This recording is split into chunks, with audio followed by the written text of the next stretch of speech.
اللہ غارت کرے ان دشمنوں کو۔ زاویہ نے بی جان کا ہاتھ چوما اور بولا، میں ٹھیک ہوں دادی، بس تھوڑی سی چوٹ ہے۔ میرا جلدی سے فرسٹ ایڈ باکس لے آئی اور کانپتے ہاتھوں سے اس کی قمیض کا بازو اوپر کیا۔ وہاں ایک گہرا زخم تھا، جیسے کسی تیز دھار آلے سے وار کیا گیا ہو۔ زخم دیکھ کر میرا کی آنکھوں سے آنسو ٹپ ٹپ گرنے لگے۔ زاویہ نے اسے روتے ہوئے دیکھا تو اس کا لہجہ نرم پڑ گیا۔ ارے پاگل لڑکی، رو کیوں رہی ہو؟ میں زندہ ہوں، تمہارے سامنے بیٹھا ہوں۔ یہ زخم تو مرد کا زیور ہوتے ہیں، میرا نے غصے اور دکھ کی ملی جلی کیفیت میں کہا۔ مجھے نہیں چاہیے ایسا زیور جو آپ کی جان لے لے۔ آپ کو میری اور سالار کی ذرا بھی فکر نہیں۔ ہم کیسے جی رہے تھے آپ کے بغیر، یہ جانتے ہیں آپ؟ زاویہ نے اس کی آنکھوں میں بے پناہ محبت اور ڈر دیکھا تو خاموش ہو گیا۔ اس نے اپنا دوسرا صحیح ہاتھ بڑھا کر میرا کے آنسو پہنچے اور پہلی بار سب کے سامنے اس اپنے سینے سے لگا لیا۔ میں وعدہ کرتا ہوں میرا آئندہ احتیاط کروں گا، لیکن آج مجھے یقین ہو گیا کوئی ہے جو میرے مرنے پر روئے گا، اور یہ احساس میرے لیے زندگی سے بڑھ کر ہے۔ کمرے میں موجود ملازموں نے شرم سے نظریں جھکا لی اور بی جان نے مسکرا کر ان دونوں کی نظر اتاری، مگر میرا جانتی تھی کہ یہ راستہ اتنا آسان نہیں، یہ زخم تو بس شروعات تھی۔ نادر شاہ جیسا دشمن اتنی آسانی سے ہار ماننے والا نہیں تھا، اور وہ ضرور پلٹ کر وار کرے گا، اور اگلی بار اس کا نشانہ زاویہ نہیں بلکہ اس کی کمزوری یعنی میرا اور سالار ہو سکتے ہیں۔ حویلی کے اونچے میناروں پر تعینات محافظوں کی تعداد بڑھا دی گئی تھی اور ہر آنے جانے والے پر کڑی نظر رکھی جا رہی تھی۔ زاویہ اپنے کمرے میں بستر پر نیم دراز تھا اور اس کا زخمی بازو بندھا ہوا تھا، جبکہ میرا اس کے قریب کرسی پر بیٹھی اسے پھل کاٹ کر دے رہی تھی۔ کمرے میں خاموشی تھی جسے صرف چاقو کی پلیٹ سے ٹکرانے کی ہلکی آواز توڑ رہی تھی۔ زاویہ نے گہری نظروں سے میرا کے جھکے ہوئے چہرے کو دیکھا اور سنجیدگی سے بولا، تم بہت خاموش ہو 2 دن سے، کیا بات ہے؟ کیا میرے زخمی ہونے سے ڈر گئی ہو؟ میرا نے ہاتھ روکا اور نگاہ اٹھا کر اس کی طرف دیکھا۔ اس کی آنکھوں میں ابھی بھی خوف کے سائے لہرا رہے تھے۔ نہیں، میں آپ کے زخمی ہونے سے نہیں ڈری، بلکہ اس وجہ سے ڈری ہوئی ہوں جو اس سب کے پیچھے ہے۔ وہ لوگ کون ہیں؟ وہ ہم سے کیا چاہتے ہیں؟ مجھے سالار کی فکر ہوتی ہے زاویہ۔ زاویہ نے اپنا صحیح ہاتھ بڑھا کر اس کے ہاتھ کو تھپ تھپایا اور پر یقین لہجے میں کہا، جب تک میں زندہ ہوں تمہیں یا سالار کو کوئی میلی آنکھ سے نہیں دیکھ سکتا۔ نادر شاہ ایک بزدل دشمن ہے، وہ سامنے آنے کی ہمت نہیں کرے گا۔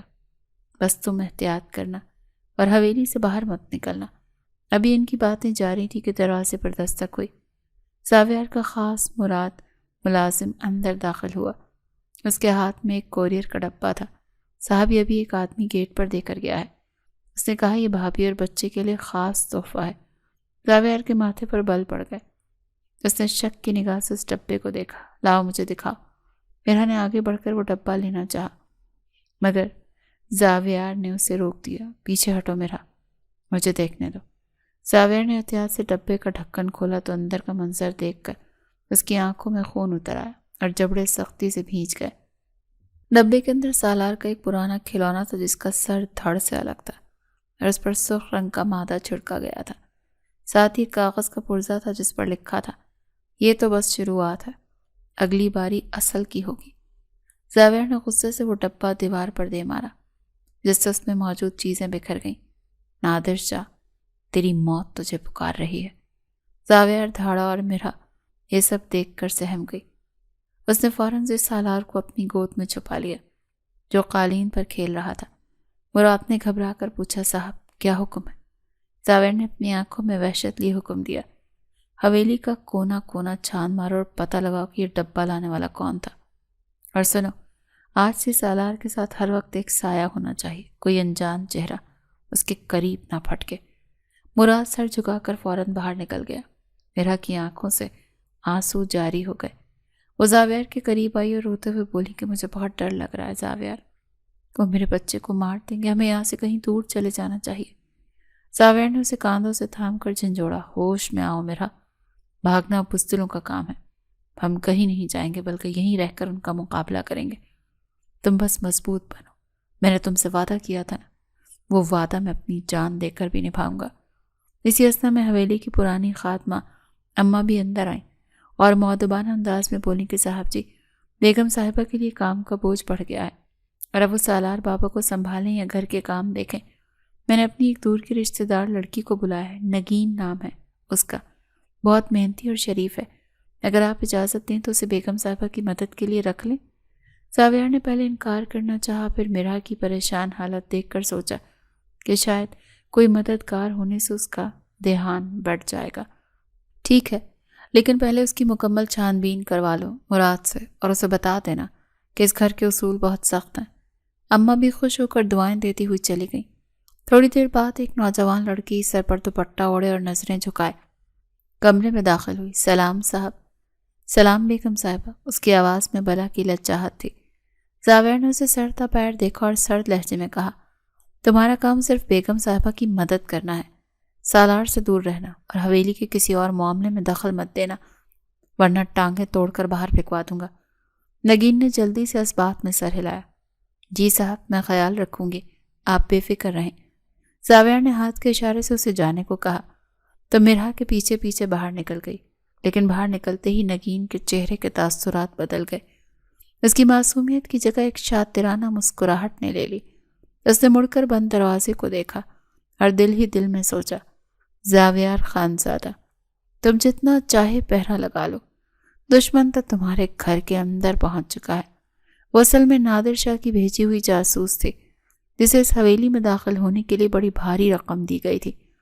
رات کے وقت جب سب سو گئے تو نگین دبے پاؤں کچن کی طرف گئی اور پچھلے دروازے کی کنڈی چیک کی۔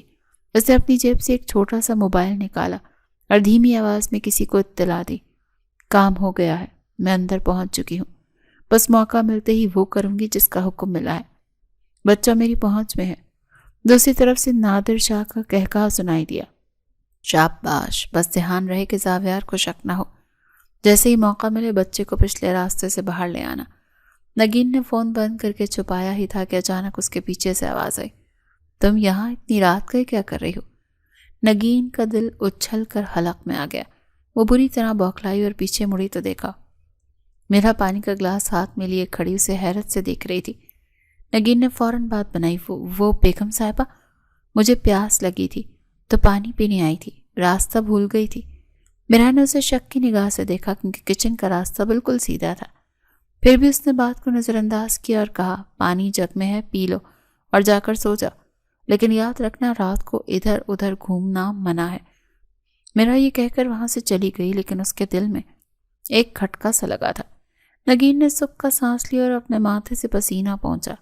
بال بال بچی ہوں، مجھے بہت احتیاط کرنی ہوگی، یہ عورت اتنی بھی سیدھی نہیں جتنی دکھتی ہے۔ اگلی صبح حویلی میں ایک عجیب سا تناؤ تھا۔ زاویار کسی کام سے اسٹڈی روم میں تھا اور سالار باغیچے میں کھیل رہا تھا۔ نگین موقع پا کر سالار کے قریب گئی اور اسے اپنی گود میں اٹھا لیا۔ آؤ میرے پیارے بچے، ہم باہر تتلی پکڑتے ہیں۔ اسے باتوں میں لگا کر آہستہ آہستہ پچھلے گیٹ کی طرف بڑھنے لگی، جہاں اس کے ساتھی گاڑی لیے تیار کھڑے تھے۔ سالار اس کی باتوں میں آ کر خوش ہو رہا تھا۔ وہ بھی گیٹ کے قریب پہنچی تھی کہ اچانک مراد سامنے آ گیا۔ ارے نگین، تم بچے کو لے کر کہاں جا رہی ہو؟ صاحب کا حکم ہے کہ بچہ باغ سے باہر نہ جائے۔ مراد کی آواز سخت تھی۔ نگین گڑبڑا گئی۔ وہ بھائی جان، بچہ رو رہا تھا کہ تتلی پکڑنی ہے تو بس یہیں گیٹ تک لائی تھی۔ مراد نے اس کی آنکھوں میں چھپی چوری پکڑ لی۔ اس نے آگے بڑھ کر سالار کو اس کی گود سے چھین لیا اور غصے سے بولا، بی بی، تم اپنا کام کرو، بچے بہلانے کی ضرورت نہیں، جاؤ اندر۔ نگین دانت پیس کر رہ گئی اور پیر پٹکتی ہوئی اندر چلی گئی۔ مراد نے فوراً زاویار کو اطلاع دی، صاحب، یہ نئی ملازمہ مجھے ٹھیک نہیں لگ رہی، یہ بچے کو پچھلے گیٹ کی طرف لے جا رہی تھی۔ زاویار نے قلم میز پر پٹخا اور اس کی آنکھوں میں وحشت جاگ اٹھی۔ اس پر نظر رکھو مراد، اور اس کے فون کا ریکارڈ چیک کرواؤ۔ اگر یہ غدار نکلی تو اس کا وہ حشر کروں گا کہ دنیا دیکھے گی۔ حویلی میں اب دشمن اور اپنوں کی پہچان مشکل ہو گئی تھی اور خطرہ سر پر منڈلا رہا تھا۔ شام کے سائے گہرے ہوتے ہی حویلی کا ماحول مزید پراسرار ہو گیا۔ مراد نے جب زاویار کے سامنے نگین کی فون کا ریکارڈ رکھا تو زاویار کی آنکھوں میں جیسے خون اتر آیا۔ اس نے دانت پیستے ہوئے مراد کی طرف دیکھا اور گرجدار آواز میں پوچھا، کیا یقین ہے کہ یہ نمبر نادر شاہ کے ہی کسی آدمی کا ہے؟ مراد نے سر جھکا کر مؤدبانہ انداز میں جواب دیا، جی صاحب، 100% یقین ہے یہ اسی علاقے کا سگنل ہے جہاں نادر شاہ کا ڈیرا ہے، اور پچھلے 2 دنوں میں اس نمبر پر کئی بار بات ہوئی ہے، خاص طور پر اس وقت جب وہ بچے کو باہر لے کر جا رہی تھی۔ زاویار نے غصے سے میز پر مکہ مارا اور کھڑا ہو گیا۔ اس لڑکی کو ذرا میرے سامنے پیش کرو، ابھی اسی وقت اسے گمان میں بھی نہیں ہوگا کہ اس نے کس کی پیٹ میں خنجر کھونپنے کی کوشش کی ہے۔ مراد فوراً حکم کی تعمیل کے لیے باہر نکل گیا۔ کچھ ہی دیر کے بعد 2 محافظ نگین کو گھسیٹتے ہوئے ہال میں لائے، جو بری طرح سے رو رہی تھی اور اس کے ہاتھ جڑے ہوئے تھے۔ صاحب جی، مجھے معاف کر دیں، مجھ سے غلطی ہو گئی، میں تو بس مجبور تھی۔ نگین گڑ گڑائی۔ زاویار اس کے قریب گیا اور اس کے بالوں سے پکڑ کر اسے جھٹکا دیا، جس سے وہ فرش پر گر پڑی۔ مجبور نہیں، تم غدار ہو، اور غدار کی سزا جانتے ہوئے بھی تم نے میرے گھر کا نمک کھا کر میرے ہی بیٹے کو اغوا کرنے کی بھی کوشش کی۔ بولو کس نے بھیجا ہے تمہیں، اور کیا منصوبہ ہے تمہارا اور تمہارے آقا کا؟ زاویار کی دھاڑ سے ہال کی کھڑکیاں بھی لرز اٹھیں۔ نگین نے کانپتے ہوئے سر جگل دیا۔ صاحب، مجھے نادر شاہ نے بھیجا تھا، انہوں نے کہا تھا کہ اگر میں بچے کو باہر لے آؤں تو وہ مجھے منہ مانگی دولت دیں گے۔ وہ آج رات حویلی پر حملہ کرنے والے ہیں، کیونکہ انہیں لگا تھا کہ میں نے پچھلا دروازہ کھلا چھوڑ دیا ہے۔ یہ سن کر مرحا جو اوپر سیڑھیوں پر کھڑی سب کچھ سن رہی تھی، خوف سے اس کا رنگ سفید پڑ گیا۔ وہ بھاگتی ہوئی نیچے آئی اور زاویار کا بازو تھام لیا۔ زاویار، یہ لوگ آج رات آئیں گے، ہمیں پولیس کو بلا لینا چاہیے، سالار کی جان کو خطرہ ہے۔ زاویار نے نگین کو وہیں چھوڑا اور مرحا کی طرف متوجہ ہوا۔ اس نے مرحا کے کاندھوں کو مضبوطی سے تھاما اور اس کی آنکھوں میں جھانکتے ہوئے پر اعتماد لہجے میں کہا، مرحا، پولیس کی ضرورت نہیں ہے، زاویار خانزادہ اپنے گھر کی حفاظت کرنا جانتا ہے۔ نادر شاہ نے آج رات حملہ کرنے کا سوچ کر اپنی موت کو دعوت دی ہے، اور تم ڈرو مت، یہ نگین اب ہمارے کام آئے گی۔ زاویار نے ایک شاطرانہ مسکراہٹ کے ساتھ نگین کی طرف دیکھا اور اپنا فون نکال کر اس کے ہاتھ میں تھمایا۔ یہ لو، فون ملاؤ نادر شاہ کو اور اسے کہو کہ کام ہو گیا اور تم نے پچھلا گیٹ چھوڑ دیا کھلا، راستہ صاف ہے۔ نگین نے انکار میں سر ہلایا تو زاویار نے جیب سے اپنا آہنی ہتھیار نکال کر میز پر رکھا۔ اگر تم نے ایک لفظ بھی غلط بولا یا اسے شک ہونے دیا تو تمہاری لاش بھی تمہارے گھر والوں کو نہیں ملے گی۔ نگین نے تھر تھر کانپتے ہوئے نمبر ملایا اور فون کان سے لگایا۔ دوسری طرف سے کال اٹھاتے اس نے رٹی رٹائی بات دہرائی۔ صاحب، راستہ صاف ہے، گیٹ کھلا ہے، سب سو رہے ہیں، آپ آ جائیں۔ دوسری طرف سے نادر شاہ کا کہکا سنائی دیا، شاباش لڑکی، تیرا انعام تجھے مل جائے گا، بس وہیں رکنا۔ نگین نے فون بند کیا تو زاویار نے محافظوں کو اشارہ کیا، اسے تہہ خانے میں بند کر دو، اور مراد تم اپنے آدمیوں کو پچھلے گیٹ کے آس پاس چھپا دو۔ جیسے ہی وہ اندر داخل ہوں، چاروں طرف سے گھیر لینا۔ آج کی رات نادر شاہ کی زندگی کی آخری رات ہوگی۔ زاویار نے پھر مرحا کی طرف رخ کیا جو ابھی بھی سہمی ہوئی تھی۔ سنو مرحا، تم بی جان اور سالار کو لے کر اوپر والے کمرے میں جاؤ اور دروازہ اندر سے بند کر لینا، چاہے کچھ بھی ہو جائے، باہر مت نکلنا جب تک میں خود آ کر نہ آواز دوں، سمجھی تم؟ مرحا نے نم آنکھوں سے اس بات میں سر ہلایا اور زاویار کا ہاتھ اپنے ہاتھوں میں لے کر چومتے ہوئے بولی، اپنا خیال رکھنا زاویار، اگر آپ کو کچھ ہو گیا تو میں جی نہیں پاؤں گی۔ زاویار نے اس کے سر پر ہاتھ رکھا اور مسکرایا، مجھے کچھ نہیں ہوگا کیونکہ اب میرے پاس جینے کی بہت بڑی وجہ ہے، تم جاؤ اب۔ مرحا بھاگ کر اوپر گئی اور سالار کو سینے سے لگا کر بی جان کے ساتھ کمرے میں بند ہو گئی۔ حویلی میں موت کا سناٹا چھا گیا، روشنیاں بجھا دی گئیں اور زاویار اندھیرے میں صوفے پر بیٹھ کر اپنے شکار کا انتظار کرنے لگا۔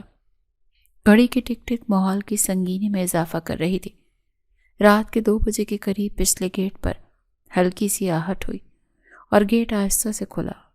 سائے کی طرح کئی مسلح افراد حویلی کے باغ میں داخل ہوئے۔ سب سے آگے نادر شاہ تھا، جس کے چہرے پر فتح کی خوشی تھی۔ وہ دبے پاؤں اندر کی طرف بڑھ رہے تھے۔ انہیں علم نہیں تھا کہ وہ شیر کی کچھار میں داخل ہو چکے ہیں۔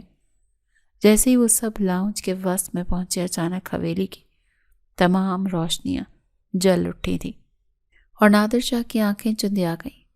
سامنے زاویار سکندر اپنی پوری شان و شوکت کے ساتھ کھڑا تھا۔ اور اس کے پیچھے درجنوں محافظ نے نادر شاہ اور اس کے ساتھیوں کو اپنے ہتھیاروں کی نوک پر لے رکھا تھا۔ خوش آمدید نادر شاہ، میں تمہارا ہی انتظار کر رہا تھا۔ زاویار کی باروب آواز ہال میں گونجی۔ نادر شاہ کے پیروں تلے سے زمین نکل گئی۔ اس نے بوکھلا کر پیچھے دیکھنا چاہا، مگر وہاں سے بھی مراد اپنے ساتھیوں کے ساتھ راستہ روکے کھڑا تھا۔ تم نے دھوکہ دیا ہے مجھے نادر شاہ، غصے سے چلایا۔ زاویار ہنسار بولا، دھوکہ؟ دھوکہ تو تم نے دیا تھا، میری پیٹھ پیچھے وار کر کے۔ میں نے تو بس تمہیں تمہاری اوقات یاد دلائی ہے۔ آج تم یہاں سے زندہ واپس نہیں جاؤ گے، لیکن مرنے سے پہلے میں چاہتا ہوں کہ تم دیکھ لو کہ زاویار خانزادہ سے ٹکرانے کا انجام کیا ہوتا ہے۔ زاویار نے ہاتھ اٹھایا اور فضا گولیوں کی تڑتڑاہٹ سے گونج اٹھی، مگر زاویار نے اپنے آدمیوں کو نادر شاہ کو جان سے مارنے سے روک دیا، کیونکہ وہ اسے تڑپا تڑپا کر مارنا چاہتا تھا۔ نادر شاہ کے سارے ساتھی مارے گئے اور وہ اکیلا زخمی حالت میں گھٹنوں کے بل گر پڑا۔ زاویار آہستہ آہستہ چلتا ہوا اس کے قریب آیا اور اس کے بالوں سے پکڑ کر اس کا چہرہ اوپر کیا۔ یہ تمہاری غلط فہمی تھی کہ تم میرے گھر میں گھس کر میرے بیٹے کو نقصان پہنچا سکو گے۔ اب بتاؤ تمہیں کس طرح کی موت دوں؟ زاویار کی آنکھوں میں جو وحشت تھی اسے دیکھ کر نادر شاہ جیسا ظالم انسان بھی بھیگی بلی بن گیا تھا۔ اوپر کمرے میں مرحا نے گولیوں کی آوازیں سن کر کانوں پر ہاتھ رکھ لیے اور سالار کو مزید بھینچ لیا۔ وہ اللہ سے دعائیں مانگ رہی تھی کہ یہ خونی کھیل ختم ہو جائے اور اس کا سہاگ سلامت رہے۔ اسے نہیں معلوم تھا کہ نیچے زاویار نے اپنے دشمن کو عبرت کا نشان بنا دیا ہے، اور اب حویلی سے دشمنوں کا سایہ ہمیشہ کے لیے ختم ہونے والا ہے۔ حویلی میں گولیوں کی تڑتڑاہٹ تھم چکی تھی اور ایک گہرا سکوت چھا گیا تھا جو موت سے زیادہ زندگی کی نوید سنا رہا تھا۔ اوپر کمرے میں بند مرحا کا دل کسی سوکھے پتے کی طرح سے کانپ رہا تھا کہ نہ جانے کیا قیامت ٹوٹی ہوگی۔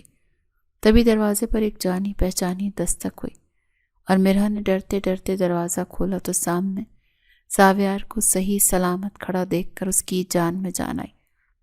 زاویار کے کپڑوں پر گرد اور خون کے کچھ دھبے ضرور تھے، مگر اس کا چہرہ پرسکون تھا اور آنکھوں میں وہ وحشت نہیں تھی تو کچھ دیر پہلے دشمنوں کے لیے تھی۔ مرحا بے اختیار روتی ہوئی اس کے سینے سے لگ گئی اور ہچکیوں کے درمیان بولی، شکر ہے خدایا آپ ٹھیک ہے۔ مجھے لگا کہ آج سب کچھ ختم ہو جائے گا۔ زاویار نے اسے خود سے جدا کیا اور اس کا چہرہ ہاتھوں میں لے کر مسکراتے ہوئے بولا، سب ختم ہو گیا ہے مرحا، مگر ہم نہیں بلکہ وہ خوف ختم ہو گیا ہے جو اس حویلی پر منڈلا رہا تھا۔ نادر شاہ اور اس کے ساتھی اپنے انجام کو پہنچ چکے ہیں اور اب کوئی ہماری طرف میلی آنکھ سے نہیں دیکھے گا۔ مرحا نے سالار کی طرف دیکھا جو ابھی تک سہم کر کونے میں بیٹھا تھا۔ زاویار آگے بڑھا اور سالار کو گود میں اٹھا لیا۔ اس نے بچے کے ماتھے کو چوما اور ایک گہرا سانس لیتے ہوئے وہ فیصلہ سنایا جو اس نے دشمنوں کی لاشوں کے درمیان کھڑے ہو کر کیا تھا۔ سنو میرا، آج کے بعد میں نے فیصلہ کیا ہے، میں نہیں چاہتا کہ میرا بیٹا بڑا ہو کر یہ سنے کہ اس کا باپ ایک مجرم تھا یا وہ ان خونی راستوں پر چلے جن پر میں چلا ہوں۔ آج سے زاویار خانزادہ جرائم کی دنیا سے ناطہ توڑ رہا ہے۔ میں اپنی ساری غیر قانونی دولت خیرات کر دوں گا۔ ارے ہم ایک نئی اور پرسکون زندگی شروع کریں گے جہاں کوئی بندوق نہیں ہوگی، صرف سکون ہوگا۔ یہ سن کر تو مرحا کو اپنے کانوں پر یقین نہیں آیا۔ بی جان جو وہیں جائے نماز پر بیٹھی دعائیں مانگ رہی تھی، انہوں نے نم آنکھوں سے آسمان کی طرف دیکھا اور اللہ کا شکر ادا کیا کہ ان کی نسلیں سنور گئیں۔ وقت تیزی سے پڑ لگا کر اڑنے لگا۔ حویلی کا ماحول واقعی بدل گیا۔ زاویار نے اپنا وعدہ سچ کر دکھایا۔ اس نے اپنے تمام غیر قانونی اڈے بند کر دیے، شہر سے دور ایک چھوٹی سی زمین خرید کر وہاں کھیتی باڑی کی اور حلال کاروبار شروع کر دیا۔ اب وہ راتوں کو جاگ کر پہرا نہیں دیتا تھا بلکہ سکون کی نیند سوتا تھا۔ 1 سال گزر گیا اور اب سالار 2.5 سال کا ہو چکا تھا اور پورے گھر میں اپنی شرارتوں سے سب کو نچائے رکھتا تھا۔ ایک شام جب زاویار اپنے کام سے واپس آیا تو بہت زیادہ تھکا ہوا تھا۔ وہ آ کر لاؤنج میں بیٹھا ہی تھا کہ سالار اپنی چھوٹی سائیکل چلاتا ہوا وہاں آیا اور زاویار کو دیکھتے ہی سائیکل پھینک کر اس کی طرف بھاگا۔ زاویار نے اپنے بازو پھیلا دیے تاکہ اسے گود میں لے سکے۔ تبھی سالار نے وہ لفظ کہا جس کے لیے زاویار کے کان ترس گئے تھے۔ بابا، سالار نے تتلاتے ہوئے کہا اور زاویار کے گلے میں باہیں ڈال دی۔ زاویار کا وجود جیسے وہیں تھم گیا۔ اس کی آنکھوں سے بے اختیار آنسو چھلک پڑے۔ اس نے آج تک صرف صاحب یا بھائی جیسے الفاظ سنے تھے، مگر بابا کا لفظ میں جو مٹھاس اور تقدس تھا اس نے اس کے دل کی بنجر زمین کو سیراب کر دیا۔ اس نے سالار کو بھینچ کر پیار کیا اور روتے ہوئے بولا، جی میرا بیٹا، میں قربان جاؤں آپ پر۔ مرہا جو چائے لے کر آ رہی تھی، یہ منظر دیکھ کر اس کی بھی آنکھیں بھر آئیں۔ وہ ٹرے رکھ کر اس کے پاس آئی اور زاویار کے کاندھے پر ہاتھ رکھا۔ آپ رو رہے ہیں زاویار؟ زاویار نے مسکراتے ہوئے آنسو پونچھے اور بولا، یہ خوشی کے آنسو ہے میرا۔ مجھے آج لگا ہے کہ میری زندگی کا اصل مقصد پورا ہو گیا ہے۔ میں نے بہت زندگیاں اجاڑی تھیں، مگر تم نے اور سالار نے مجھے جینا سکھا دیا۔ تم دونوں میری وہ نیکی ہو جس نے مجھے جہنم سے نکال کر جنت میں لا کھڑا کیا ہے۔ بے جان بھی وہیں آ گئی اور تینوں کو ہنستا مسکراتا دیکھ کر ان کا چہرہ کھل اٹھا۔ اب اس حویلی کی دیواریں خوف سے نہیں بلکہ قہقہوں سے گونج رہی تھیں۔ زاویار نے مرہا کا ہاتھ تھاما اور سالار کو دوسرے بازو میں اٹھایا اور بولا، چلو آج ہم باہر کھانا کھانے جائیں گے، بغیر کسی خوف کے اور بغیر کسی گارڈ کے، کیونکہ اب ہم آزاد ہیں، اسیر ضیاء نہیں رہے۔ کہانی اپنے خوبصورت انجام کو پہنچ چکی تھی، جہاں محبت نے نفرت کو شکست دے دی تھی اور ایک بھٹکے ہوئے انسان کو سیدھا راستہ مل گیا تھا، اور یوں وہ گھر جو کبھی خوف کی علامت تھا اب محبت کا گہوارہ بن چکا تھا۔